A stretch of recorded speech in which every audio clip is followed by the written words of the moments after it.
Hello दोस्तों, मेरे channel कहानी अनसुनी में आप सभी का स्वागत है।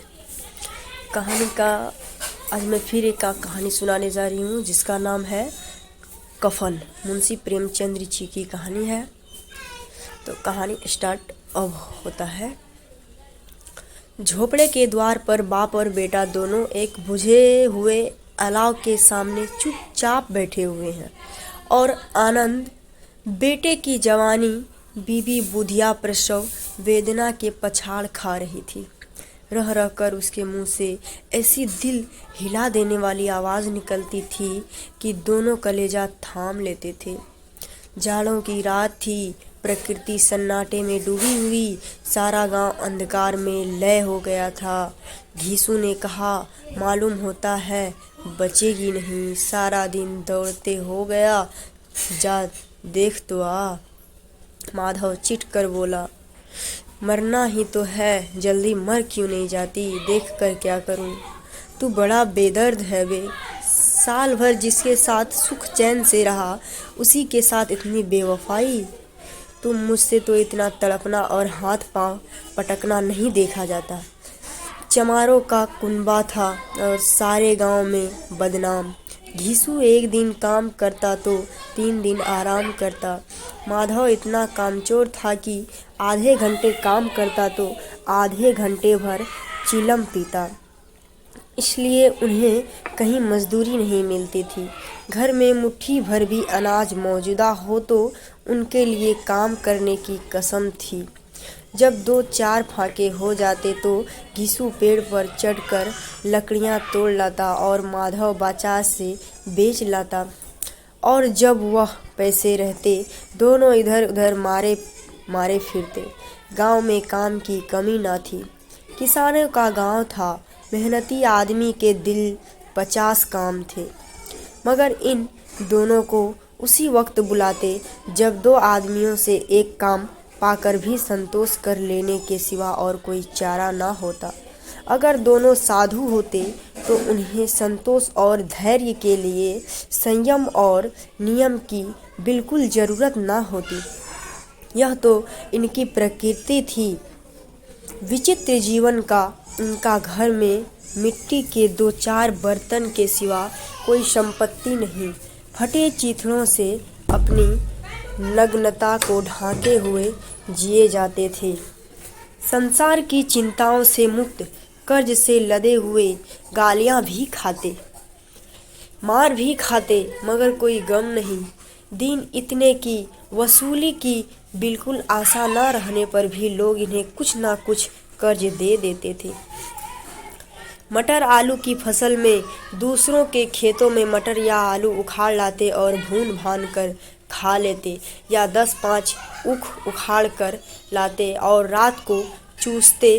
घीसू ने इसी आकाश की वृत्ति से 60 साल की उम्र काट दी और माधव भी सपूत बेटे की तरह बाप ही के पद चिन्हों पर चल रहा था, बल्कि उसका नाम और भी उजागर कर रहा था।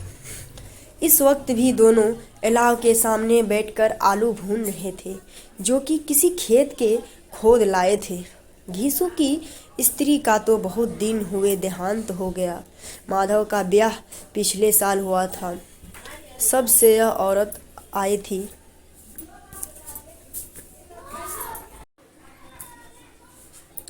यह औरत घीसू माधव को भय था कि वह कोठरी में गया तो घीसू आलमों का बड़ा भाग साफ कर देगा। बोला, मुझे वहां जाते डर लगता है। डर किस बात का है, मैं तो यहाँ हूँ ही। तो तुम ही जाकर देखो ना। मेरी औरत जब मरी थी तो मैं 3 दिन तक उसके पास से हिला तक नहीं, और फिर मुझसे जलाएगी कि नहीं। जिसका कभी मुंह नहीं देखा, आज उसका उघड़ा हुआ बदन देखूं, उसे तन की सूध भी तो ना होगी। मुझे देख लेगी तो खुलकर हाथ पांव भी ना पटक सकेगी। मैं सोचता हूँ कोई बाल बच्चा हुआ तो क्या होगा। सोंठ गुड़ तेल भी कुछ भी तो नहीं है घर में। सब कुछ आ जाएगा भगवान दे तो। जो लोग अभी पैदा नहीं हुए, पैसा नहीं दे रहे, वे ही कल बुलाकर रुपये देंगे। मेरे 9 लड़के हुए, घर में कभी कुछ न था, मगर भगवान ने किसी न किसी तरह बेड़ा पार ही लगाया। जिस समाज में रात दिन मेहनत करने वालों की हालत उनकी हालत से कुछ बहुत अच्छी ना थी, और किसानों के मुकाबले में वे लोग जो किसानों की दुर्बलताओं से लाभ उठाना जानते थे, यही ज़्यादा संपन्न थे, वहाँ इस तरह की मनोवृत्ति का पैदा हो जाना कोई अचरज की बात ना थी। हम तो कहेंगे घीसू किसानों से कहीं ज़्यादा विचारवान था, और किसानों के विचार शून्य समूह में शामिल होने के बदले बैठकबाजों की कुस्तिस मंडली में जा मिला था। हाँ, उसमें यह शक्ति ना थी कि बैठकबाजों के नियम और नीति का पालन करता, इसलिए जहाँ उसकी मंडली के लोग और गांव के सरगना और मुखिया बने हुए थे, उस पर सारा गांव उंगली उठाता था। फिर भी उसे यह तस्कीन तो थी ही कि अगर वह पटेहाल है तो कम से कम उसे किसानों की सीजी तोड़ मेहनत तो नहीं करनी पड़ती, और उसकी सरलता और निरीहता से दूसरे लोग बेजा फ़ायदा तो नहीं उठाते। दोनों आलू निकाल कर जलते जलते खाने लगे। कल से कुछ नहीं खाया था, इतना सब्र न था कि ठंडा हो जाने दे। कई बार दोनों की ज़बानें तालू तो जला देता था, और उस अंगारे को मुंह में रखने से ज़्यादा खैरियत इसी में थी कि वह अंदर पहुंच जाए। वहां उसे ठंडा करने के लिए काफ़ी सामान थे, इसलिए दोनों जल्द जल्द निकल जाते। हालांकि इस कोशिश में उनकी आंखों से आंसू निकल आते। घीसू को उस वक्त ठाकुर की बारात याद आई, जिसमें 20 साल पहले वह गया था। उस दावत में उसे जो तृप्ति मिली थी, वह उसके जीवन में एक बात याद रखने के लायक थी, और आज भी उसकी याद ताज़ी थी। बोला, वह भोज नहीं भूलना। तब से फिर उस तरह का खाना और भरपेट नहीं मिला। लड़की वालों ने सबको भरपेट पूड़ियाँ खिलाई थी। सबको, छोटे बड़े, सब ने पूड़ियाँ खाई, और असली घी की चटनी, रायता, 3 तरह के सूखे साग, एक रसेदार तरकारी, दही, चटनी, मिठाई। अब क्या बताऊं कि उस भोज में क्या स्वाद मिला। कोई रोक टोक नहीं थी, जो चीज़ चाहो मांगो, जितना चाहो खाओ। लोगों ने ऐसा खाया कि किसी ने अब पानी ना पिया गया, मगर परोसने वाले की पत्तल में गर्म गर्म गोल गोल सुवासित कचौड़ियाँ डाल देते हैं। मना करते हैं कि नहीं चाहिए, पत्तल का हाथ रोके हुए, मगर वह दिए जाते, और जब सबने मुंह धो लिए तो पान इलायची भी मिली, मगर मुझे पान लेने की कहाँ सुध थी। खड़ा हुआ न जाता था, चटपट जाकर अपने कंबल पर लेट गया। ऐसा दिल दरियावा ठाकुर था। माधव ने इन पर्दों का मन ही मन मजा लेते हुए कहा, अब हमें कोई ऐसा भोज नहीं खिलाता। अब कोई क्या खिलाएगा, वह ज़माना दूसरा था। अब तो सबको किफ़ायत सूझती है। शादी ब्याह में तो मत खर्च करो, क्रियाक्रम में मत खर्च करो। पूछो गरीबों का माल बटोर बटोर कर कहाँ रखोगे। बटोरने में तो कमी नहीं है, हाँ, खर्च में किफ़ायत सूझती है। तुमने एक 20 पूड़ियाँ खाई होगी, 20 से ज़्यादा खाई थी। मैं 50 खा जाता, 50 से कम मैंने ना खाई होंगी। अच्छा पका था, तू तो मेरा आधा भी नहीं है। आलू खाकर दोनों ने पानी पिया, और वहीं अलाव के सामने अपनी धोतियाँ ओढ़कर पाँव पेट में डालकर सो रहे थे, जैसे 2 बड़े बड़े अजगर गेंडुलिया मारे पड़े हो, और बूढ़िया अभी तक करा रही थी। सवेरे माधव ने कोठरी में जाकर देखा तो उसकी स्त्री ठंडी हो गई थी। उसके मुंह पर मक्खियाँ भिनक रही थी, पथराई हुई आंखें ऊपर टंगी हुई थी, सारी देह धूल से लथपथ हो रही थी। उसके पेट में बच्चा मर गया था। माधव भागा हुआ घीसू के पास आया। फिर दोनों जोर जोर से हाय करने और छाती पीटने लगे। पड़ोस वालों ने यह रोना धोना सुना तो दौड़े हुए आए और पुरानी मर्यादा के अनुसार इन अभागों को समझाने लगे, मगर ज़्यादा रोने पीटने का अवसर ना था। कफन की और लकड़ी की फिक्र करनी थी। घर में तो पैसा इस तरह गायब था जैसे चील के घोंसले में मांस। बाप बेटे रोते हुए गांव के जमींदार के पास गए। वह इन दोनों की सूरत से नफरत करते थे। कई बार इन्हें अपने हाथों से पीट चुके थे। चोरी करने के लिए, वादे पर काम पर न आने के लिए। पूछा, क्या है बे, घीसुआ रोता क्यों है? अब तो तू कहीं दिखलाई भी नहीं देता। मालूम होता है इस गांव में रहना नहीं चाहता। घीसू ने जमीन पर सिर रखकर आंखों में आंसू भरे हुए कहा, सरकार, बड़ी विपत्ति में हूँ। माधव की घरवाली रात को गुजर गई। रात भर तड़पती रही सरकार। हम दोनों उसके सिरहाने बैठे रहे। दवा दारू जो कुछ हो सका सब किया, मुदा वह हमें दगा दे गई। अब कोई एक रोटी देने वाला भी ना रहा मालिक। तबाह हो गए, उजड़ गया, आपका गुलाम हूँ। अब आपके सिवा कौन इस मिट्टी पर लाएगा? हमारे हाथ में तो कुछ था, वह सब दवा दारू में उठ गया। सरकार की ही दया होगी तो उसकी मिट्टी उठेगी। आपके सिवा किसके द्वार पर जाऊं? जमींदार साहब दयालु थे, मगर घीसू पर दया करना काले कंबल पर रंग चढ़ाना था। जी में तो आया कह दे, चल दूर हो यहाँ से। यूं तो बुलाने से भी नहीं आता, आज जब गरज पड़ी तो आकर खुशामद कर रहा है। हरामखोर कहीं का बदमाश। लेकिन यह क्रोध या दंड देने का अवसर ना था। जी में कूदते हुए 2 रुपये निकालकर फेंक दिए, मगर संतावना का एक शब्द भी मुंह से ना निकला। उसकी तरफ ताका तक नहीं, जैसे सिर का बोझ उतारा हो। जब जमींदार साहब ने 2 रुपये दिए तो गांव के बनिए महाजनों को इनकार का साहस कैसे होता। घीसू जमींदार के नाम का ढिंढोरा भी पीटना जाना था। किसी ने 2 आने दिए, किसी ने 4 आने। 1 घंटे में घीसू के पास 5 रुपये की अच्छी रकम जमा हो गई। कहीं से अनाज मिल गया, कहीं से लकड़ी, और दोपहर को घीसू और माधव बाजार से कफन लाने चले। इधर लोग बांस वांस काटने लगे। गांव की निर्मल दिल स्त्रियां आकर लाश देखती थी और उसकी बेकसी पर 2 बूंद आंसू गिराकर चली जाती थी। बाजार में पहुंचकर घीसू बोला, लकड़ी तो उसे जलाने भर को मिल गई है, क्यों माधव? माधव बोला, हाँ लकड़ी तो बहुत है, अब कफन चाहिए, तो चलो कोई हल्का सा कफन ले ले। हाँ और क्या, लाश उठते उठते रात हो जाएगी। रात को कफन कौन देखता है? कैसा बुरा रिवाज है कि जिसे जीते जी तन ढांकने को चिथड़ा भी ना मिले, उसे मरने पर नया कफन चाहिए।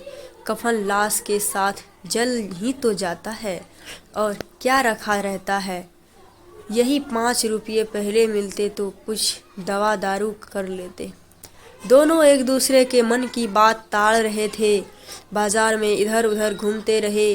कभी इस बजाज की दुकान पर गए, कभी उसकी दुकान पर। तरह तरह के कपड़े, रेशमी और सूती देखे, मगर कुछ जचा नहीं। यहाँ तक कि शाम हो गई, तब दोनों ना जाने किस देवी प्रेरणा से एक मधुशाला के सामने जा पहुँचे और जैसे किसी पूर्व निश्चित व्यवस्था से अंदर चले गए। वहाँ जरा देर तक दोनों असमंजस में खड़े रहे। फिर घीसू ने गद्दी के सामने जाकर कहा, साहू जी, 1 बोतल हमें भी देना। उसके बाद कुछ चिखौना आया, तली हुई मछली आई, और दोनों बरामदे में बैठकर शांतिपूर्वक पीने लगे। कई कुज्जियाँ ताबड़तोड़ पीने के बाद दोनों सरूर में आ गए। घीसू बोला, कफन लगाने से क्या मिलता, आखिर जल ही तो जाता, कुछ बहू के साथ तो ना जाता। माधव आसमान की तरफ देखकर बोला, मानो देवताओं को अपनी निष्पापता का साक्षी बना रहा हो। दुनिया का दस्तूर है, नहीं लोग बाभनों को 1000 रुपये देते तो है, कौन देखता है परलोक में मिलता है या नहीं। बड़े आदमियों के पास धन है, फूके, हमारे पास फूकने को क्या है। लेकिन लोगों को जवाब दोगे? लोग पूछेंगे नहीं कफन कहाँ है। घीसू हंसा। अबे कह देंगे कि रुपये कमर से खिसक गए, बहुत ढूंढा मिले नहीं। लोगों को विश्वास ना आएगा, लेकिन फिर वही रुपये देंगे। माधव भी हंसा इस अनपेक्षित सौभाग्य पर, बोला बड़ी अच्छी थी बेचारी, मरी तो खूब खिला पिला कर। आधी बोतल से ज्यादा उड़ गई। घीसू ने 2 सेर पूड़ियाँ मंगाई, चटनी, अचार, कलेजियाँ। शराब खाने के सामने ही दुकान थी। माधव लपक कर 2 पत्तलों में सारे सामान ले आया। पूरा 1.5 रुपया खर्चा हो गया, सिर्फ थोड़े से पैसे बच रहे। दोनों इस वक्त शान में बैठे पूड़ियाँ खा रहे थे, जैसे जंगल में कोई शेर अपना शिकार उड़ा रहा हो। ना जवाबदेही का खौफ था, ना बदनामी की फिक्र। इन सब भावनाओं को उन्होंने बहुत पहले ही जीत लिया था। घीसू दार्शनिक भाव से बोला, हमारी आत्मा प्रसन्न हो रही है तो क्या उसे पुण्य न होगा। माधव ने श्रद्धा से सिर झुकाकर तस्दीक की, जरूर से जरूर होगा। भगवान तुम अंतर्यामी हो, उसे बैकुंठ ले जाना। हम दोनों हृदय से आशीर्वाद दे रहे हैं। आज जो भोजन मिला वह कभी उम्र भर ना मिला। एक क्षण के बाद माधव के मन में एक शंका जागी। बोला, क्यों दादा, हम लोग भी एक ना एक दिन वहाँ जाएंगे। घीसू ने इस भोले भोले सवाल का उत्तर कुछ ना दिया।